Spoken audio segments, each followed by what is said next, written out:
आज की क्लास में हम देखेंगे क्लास 12 का और एक डेरिवेशन जिसका नाम है electric field due to charge infinite plane sheet.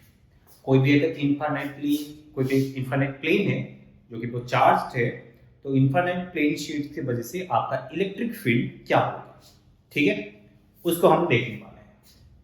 तो यहाँ पर अभी इस डेरिवेशन में हम गॉस लॉ का ही इस्तेमाल करने वाले हैं। ओके, हम गॉस लॉ का ही इस्तेमाल करेंगे। तो इसको कैसे करेंगे देखते हैं। यहाँ पर आपको एक प्लेन शीट मानना पड़ेगा। So for example this is your plane sheet.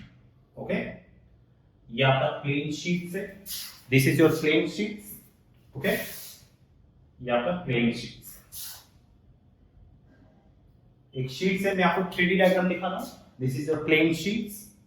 Okay, और ये आपका मतलब ये इनफाइनाइट है, हालांकि मैं आपको प्लेन दिखा रहा हूं। वी कैन एज्यूम ये आपका इनफाइनाइट बहुत ही बड़ा है, ठीक है। तो इसमें आपका पॉजिटिव चार्ज है, लेट्स सपोज। इसमें कौन सा चार्ज है? ये आपका यहां पर आपका पॉजिटिव चार्ज है। इस प्लेन के ऊपर क्या चार्ज है? पॉजिटिव चार्ज, ठीक है। तो मैं एज्यूम करेंगे इस प्लेन पे कैसा चार्ज है?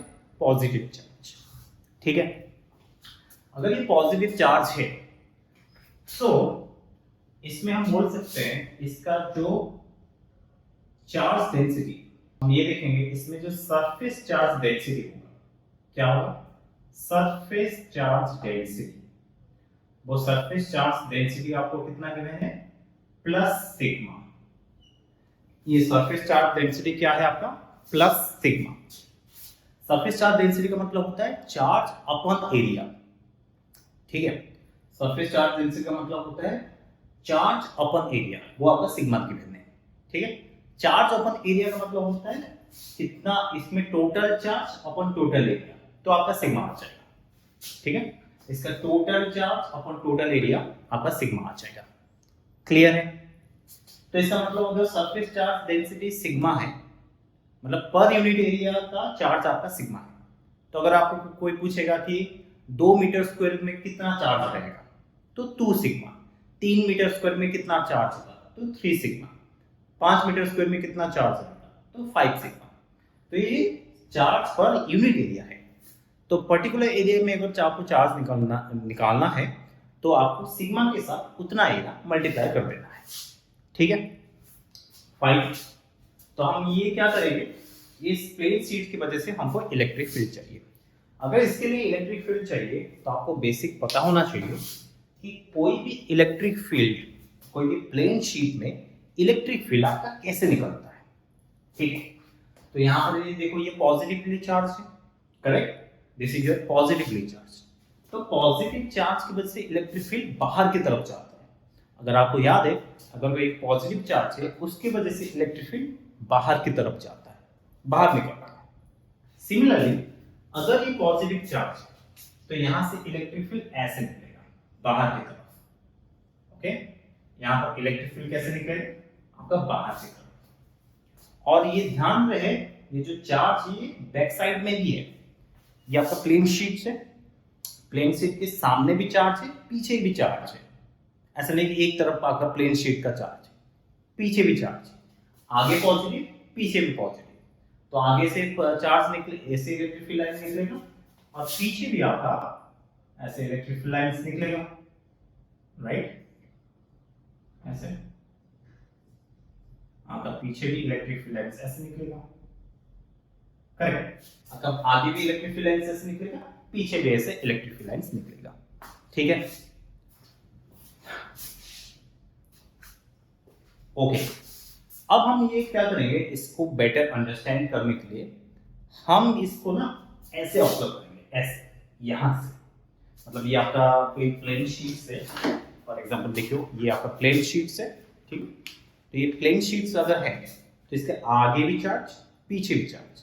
तो यहां से इलेक्ट्रिक फील्ड ऐसे निकल रहा है बाहर की तरफ, और पीछे से इलेक्ट्रिक फील्ड ऐसे निकल रहा है बाहर की तरफ। बाहर पॉजिटिव है तो बाहर की तरफ। तो ये आपका प्लेन ऐसे सो गया है, ऐसे ये प्लेन शीट आपका ऐसे सो गया है। तो मैंने क्या किया, इसको मैं यहाँ पर जो भी हम डेरिवेशन करेंगे इसको हम यहाँ से ऑब्जर्व करेंगे। यहाँ से, ये प्लेन शीट से। तो अगर आप यहाँ से इसको देखोगे तो ये आपको एक लाइन की तरह दिखाई देगा, this will be looks like a line, correct, line. तो इसको मैं वैसे ही लाइन में शो कर रहा हूँ, ठीक है। तो आपका ये आपका प्लेन शीट है। अगर मैं यहां से देख रहा हूं तो plane sheet look like this, right. ये प्लेन शीट से आपका ऐसे दिख रहा है, करेक्ट। और यहां पर कौन सा चार्ज है, यहां पर आपका पॉजिटिव चार्ज है। यहां पर आपका कैसा चार्ज है, पॉजिटिव। इसका सरफेस चार्ज डेंसिटी सिग्मा है, करेक्ट। यहां पर सरफेस चार्ज डेंसिटी सिग्मा है। तो यहां से जो इलेक्ट्रिक फील्ड लाइंस निकलेगा वो कैसे निकलेगा, यहां से इलेक्ट्रिक लाइंस ऐसे निकल रहा है, right. This is the direction of electric field. यहां पे इलेक्ट्रिक फील्ड ऐसे निकल रहा है, यहां से भी ऐसे निकलेगा, राइट। यहां से भी इलेक्ट्रिक लाइंस ऐसे निकलेगा, करेक्ट, क्योंकि यहां से ऐसे निकल रहा है, पीछे ऐसे ऐसे। तो अभी अगर इलेक्ट्रिक फील्ड निकल रहा है तो हमको करना क्या है, हमको यहाँ पर कोई पर्टिकुलर डी डिस्टेंस पे इलेक्ट्रिक फील्ड फाइंड आउट करना है, ठीक है। मतलब यहां से लेट्स सपोज यहां से कुछ डी डिस्टेंस पे, प्लेन से कुछ डी डिस्टेंस पे, या कोई भी डिस्टेंस डी है, डी डिस्टेंस पे यहां पे मुझे इलेक्ट्रिक फील्ड फाइंड आउट करना है, यहां पर इस पर्टिकुलर पोजीशन पे, ठीक है। तो ए पॉइंट पे मुझे इलेक्ट्रिक फील्ड फाइंड आउट करना है, करेक्ट। तो मैं कैसे करूं, तो यहां पर आपको मैं यूज करूंगा Gauss law. I am gonna use Gaussian surface और गॉस लॉ। तो आपको पहला काम क्या है, गॉसियन सरफेस कंसीडर करना, ठीक है। गॉसियन सरफेस आप कैसे कंसीडर करोगे इसके लिए, तो आप ध्यान रखो इसके लिए गॉसियन सरफेस सिलेंडर शेप का होता है। कैसा शेप का, सिलेंडर शेप का गॉसियन सरफेस होता है। तो यहां पर मैं क्या एज्यूम करूंगा, ध्यान से देखो, डी डिस्टेंस यहां पर है तो पीछे भी डी डिस्टेंस, यहां पर मैं पीछे भी क्या करूंगा, डी डिस्टेंस एज्यूम कर लूंगा। मुझे यहां पर इलेक्ट्रिक फील्ड फाइंड आउट करना है, ओके। तो यहां पर डी, तो यहां पर पीछे डी, टोटल कितना हो गया 2d। तो 2d लेंथ का एक सिलेंडर आप कंसीडर कर लो, ठीक है। तो मैं क्या बोल रहा हूं, यहां पर आप 2d लेंथ का एक सिलेंडर कंसीडर कर लो, ऐसे। गॉट इट, या आपने क्या किया, एक 2d लेंथ का एक सिलेंडर कंसीडर कर। ये जो सिलेंडर है ये कौन सा लेंथ का है, 2d लेंथ का। तो आप पता होगा कि कोई भी सिलेंडर है इसका 3 सरफेस है, एक कर्व वाला, एक सामने वाला, जैसे मार्केट की तरह ये सिलेंडर है। तो ये वाला एरिया, ये लेंथ और ये वाला एरिया। तो इसका लेंथ में क्या एज्यूम कर लिया, इसका एज्यूम कर लिया मैं 2d, क्योंकि ये d डिस्टेंस पे फाइंड आउट करने के लिए बोला है। तो मैंने क्या किया, d 2d लेंथ को एज्यूम कर लिया, ओके। और इसका एरिया क्या होगा, आप इसका एरिया को कुछ भी एज्यूम कर सकते हो, डजंट मैटर, ठीक है। तो आपने ये जो एरिया लोगे आप कुछ भी ले सकते हो, इससे कोई फर्क नहीं पड़ेगा। ये जो आपका एरिया है आप कुछ भी ले सकते हो, ठीक है। तो ये आपका एरिया है, okay. This is my area A, this is my area A, capital A is my area, और स्मॉल ए मान लेते हैं। यहाँ पर ए एज्यूम ऑलरेडी कर चुके हैं, तो यहाँ पर एरिया क्या हो जाएगा, स्मॉल है। इसका एरिया स्मॉल है, इसका एरिया स्मॉल है। और ध्यान रहे डी डिस्टेंस, मतलब ये जो आपका आरडी का सरफेस है ना, यहाँ पर ए है, यहाँ पर आपका ए, ठीक है, समझ गए। तो अगर आपको ध्यान से समझ में आ रहा है तो यहाँ पर 3D डायग्राम देख लो, ये एक्चुअली सिलेंडर कैसे बना है। अगर आप देखोगे सिलेंडर, ये सिलेंडर मुझे डी डिस्टेंस पे निकालना है, तो आपका सिलेंडर एक्चुअली में ऐसे बन रहा है, ऐसे निकल रहा है, ये ऐसे, ये थोड़ा सा पोर्शन सिलेंडर का ऐसे निकला है, और बैक साइड आपका सिलेंडर ऐसे निकला है। आई होप आप समझे हो, करेक्ट, ठीक है। मतलब अगर आप सिलेंडर ऐसे एज्यूम करो, ये पेन पे ना ऐसे जैसे मार्कर वाला सिलेंडर ऐसे में घुसा दिया, इसके अंदर पड़ गया, तो ये अंदर चला जाएगा ऐसे। तो यहां से इसका डिस्टेंस d है, यहां से इसका डिस्टेंस डी है, ये डी है, ये डी है, ठीक है। इसका क्रॉस सेक्शन का एरिया ए है, तो ये भी एरिया ए है, ये ए कट करके अंदर जाएगा, ठीक है।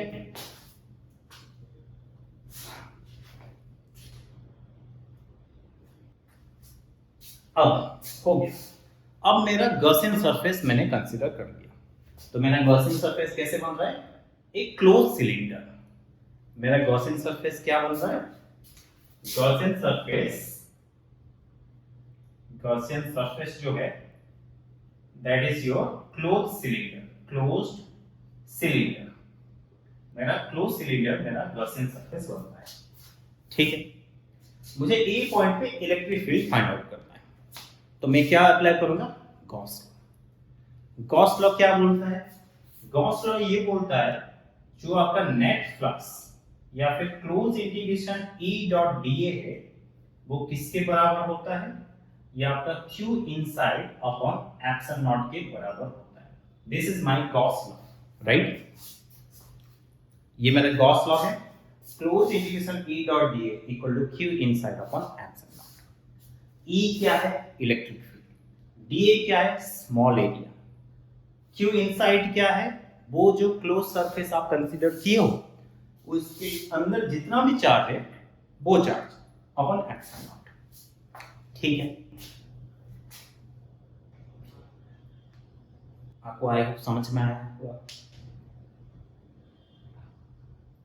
ठीक है।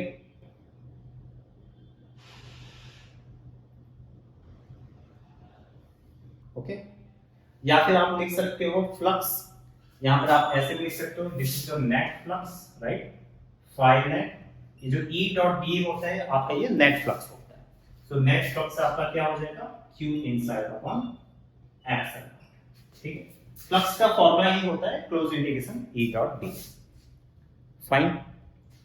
अब यहां पर मुझे नेट फ्लक्स निकालना है। जब नेट फ्लक्स निकालना तो फ्लक्स कोई पर्टिकुलर एरिया के थ्रू में निकलता है, राइट। तो ये पर्टिकुलर एरिया यहां पर अगर देखोगे आपका कितना एरिया है, यहां पर कोई भी सिलेंडर का कितना एरिया होता है, आप देखोगे अगर ये बैक साइड एक सर्कुलर एरिया, फ्रंट साइड एक सर्कुलर एरिया और एक कर्व सरफेस एरिया, राइट, एक कर्व सरफेस एरिया, तो तीन एरिया होता है, तीन सरफेस एरिया, राइट। एक आपका ये पहला नंबर, ये आपका कर्व वाला दूसरा नंबर, और ये आगे वाला सेम ये वाला जैसा ये आपका तीसरा नंबर, तो तीन नंबर ऑफ सरफेस होता है, ठीक है। ये 3 सरफेस है, ठीक है, ये आपका 3 नंबर ऑफ सरफेस है। तो यहां पर मैं क्या लिख सकता हूं, जो फ्लक्स से, फ्लक्स स्केलर क्वांटिटी है, then I can write flux equal to सारा फ्लक्स, तो इसमें लिखूंगा नेट फ्लक्स इक्वल टू क्या हो जाएगा, phi1 plus phi2 plus phi3 equal to Q inside upon epsilon naught, right. Net flux आपका क्या हो जाएगा, इसका कर्व का और आगे वाला तीनों सरफेस का फ्लक्स जो होगा वो phi1 plus phi2 plus phi3 equal to Q inside upon epsilon naught, ठीक है। अब यहां पर इंटरेस्टिंग चीज, यहां पर देखो, यहां पर इंटरेस्टिंग चीज, यहां से इलेक्ट्रिक फील्ड कैसे निकल रहा है, ऐसे, राइट। यहां पर इलेक्ट्रिक फील्ड कैसे निकल रहा है, ऐसे निकल रहा है, this is electric field, electric field lines ऐसे निकलेगा, और यहां का एरिया वेक्टर भी बाहर की तरफ है, a vector, right. This is area, area को मैं ए माना हूं, स्मॉल ए, तो एरिया वेक्टर आपका क्या हो जाएगा, एरिया वेक्टर आपका ए वेक्टर, क्योंकि आपका जो एरिया वेक्टर है सरफेस के परपेंडिकुलर होता है, तो ये वाला सरफेस का परपेंडिकुलर ये डायरेक्शन हो जाएगा। सिमिलरली यहां पर इलेक्ट्रिक फील्ड कैसा है, इलेक्ट्रिक फील्ड इस तरफ जा रहा है, so this is your electric field, और यहां पर एरिया वेक्टर इस सेम डायरेक्शन में हो जाएगा, राइट। बट इंटरेस्टिंगली अगर ये वाला कर्व सरफेस देखोगे, ये वाला कर्व सरफेस, ये जो कर्व सरफेस दिख रहा है आपको, ये वाला कर्व सरफेस में जो एरिया वेक्टर है, छोटा सा एरिया वेक्टर ऐसे से, मतलब एरिया वेक्टर ऐसे, क्योंकि इसका कर्व सरफेस का जो एरिया वेक्टर है ऐसे लाई करेगा हर पॉइंट पे, ऐसे नॉर्मल ऐसे, राइट, हर सरफेस पे नॉर्मल ऐसे, ठीक है, ऐसे।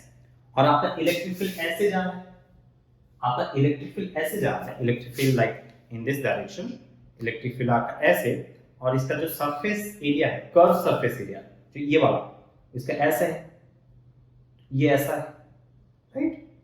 तो अगर देखोगे इसके दोनों के बीच में एंगल कितना है, 90 डिग्री। तो इलेक्ट्रिक फील्ड और एरिया वेक्टर अगर 90 डिग्री होता है तो आपका फ्लक्स क्या होता है, 0 होता है। तो हम लिख सकते हैं φ2 यहां पर क्या हो जाएगा, 0, एज इलेक्ट्रिक फील्ड जो है एरिया वेक्टर के परपेंडिकुलर है, करेक्ट, ठीक है। तो आपका φ2 क्या हो गया, 0 हो गया, ठीक। अच्छा, φ1 क्या होगा, φ1 मतलब ये वाला surface, electric field area same direction में है, सो फ्लक्स मतलब E A cos थीटा होता है, राइट। तो यहाँ इलेक्ट्रिक फील्ड को मैं E मान लेता हूँ इनटू यहाँ का एरिया वेक्टर, एरिया A है तो A, और ये इलेक्ट्रिक फील्ड और एरिया सेम डायरेक्शन में है तो ये E A cos 0 डिग्री हो जाएगा, ओके। और सेकंड फ्लक्स तो 0 हो जाएगा क्योंकि ये कर्व सरफेस में परपेंडिकुलर है, तो ये आपका 0 हो जाएगा। और फ्लक्स 3 मतलब ये वाला सरफेस, ये वाला सरफेस देखोगे तो electric field area same direction में है, तो E A इसके लिए भी E A cos 0 degree, right.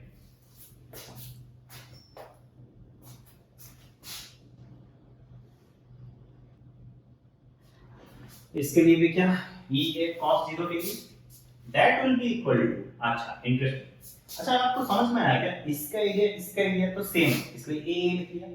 क्या यहाँ पर इलेक्ट्रिक फील्ड, यहाँ पर इलेक्ट्रिक फील्ड सेम होगा, यस, क्योंकि ये भी d डिस्टेंस पे है, ये भी d डिस्टेंस पे है, तो यहाँ पर जो भी इलेक्ट्रिक फील्ड होगा यहाँ पर भी सेम होगा, इसलिए मैंने E लिखा है, ठीक है,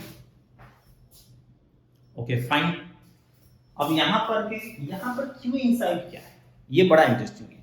what is Q inside, Q inside जो है, ये जो आप क्लोज सरफेस कंसीडर किए, इसके अंदर चार्ज कितना है। तो अगर आप ध्यान से देखो तो ये आप क्लोज सिलेंडर जो कंसीडर की हो, इसमें सिर्फ इतना ही एरिया, ये इसमें इतना ही एरिया में चार्ज है ना।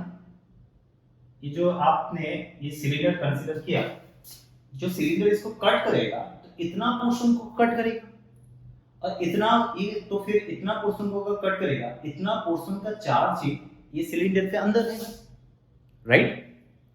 तो अगर ऐसा होता है तो चार्ज होता है sigma, sigma is the surface charge density into area. कितना एरिया, इतना एरिया।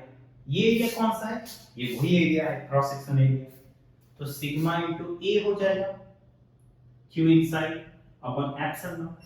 आई होप आपको समझ में आया होगा, ठीक है। बस तो मेरा डेरिवेशन कंप्लीट है। cos 0 1 है तो E इंटू ए, ये 0 प्लस cos 0 1 तो E इंटू ए, तो ये क्या आ जाएगा sigma A upon epsilon naught,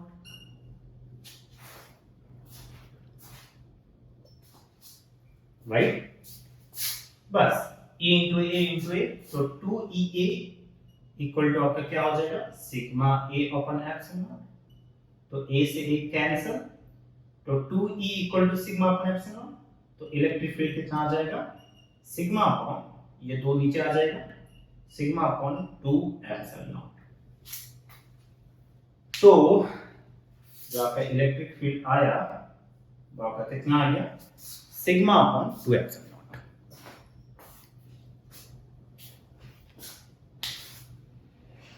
ठीक है, तो यहां पर इंटरेस्टिंग चीज ये है, तो d डिस्टेंस पे जो इलेक्ट्रिक फील्ड आया वो कितना आया sigma upon 2 epsilon not.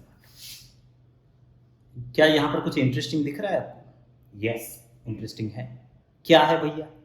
Interesting ये है, हम जो भी इलेक्ट्रिक फील्ड का वैल्यू निकालते हैं प्रीवियस, जिसकी वजह से, सेल की वजह से, लाइन चार्ज की वजह से वगैरह वगैरह, वो सारा इलेक्ट्रिक फील्ड डिस्टेंस के ऊपर डिपेंड करता है, क्योंकि वो ऑब्जेक्ट, चार्ज ऑब्जेक्ट से आप जितना दूर जाओगे उसका इलेक्ट्रिक फील्ड कम होगा, उसका इन्फ्लुएंस कम होगा।